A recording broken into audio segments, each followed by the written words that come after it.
তিল আমাদের দেশের অত্যন্ত অর্থকারী একটি ফসল। তিলের বিভিন্ন ঔষধি গুণ সম্পন্ন একটি কৃষি পণ্য।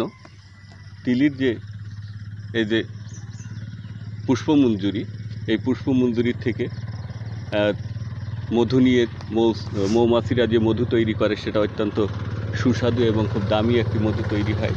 এবং এর সাথে যে তিলের যে ফল, এই পুষ্পমঞ্জুরি থেকে যে ফল হয়, এই ফলের থেকে যে বিচি, এই বিচিটা দিয়ে তেল তৈরি করা যায়। তিলের খাজা, ধরো বিভিন্ন ধরনের উপাদেয় খাবার তৈরি করা হয়।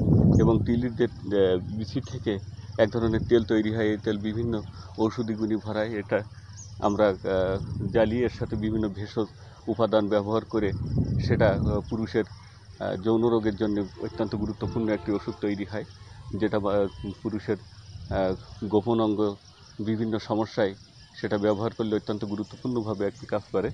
তো বন্ধুরা, আজ এই পর্যন্ত। আবারও দেখাবেন নতুন একটি ভিডিও নিয়ে, নতুন একটি ভেষজ নিয়ে। সেই পর্যন্ত ভালো থাকবেন, সুস্থ থাকবেন, সুন্দর থাকবেন।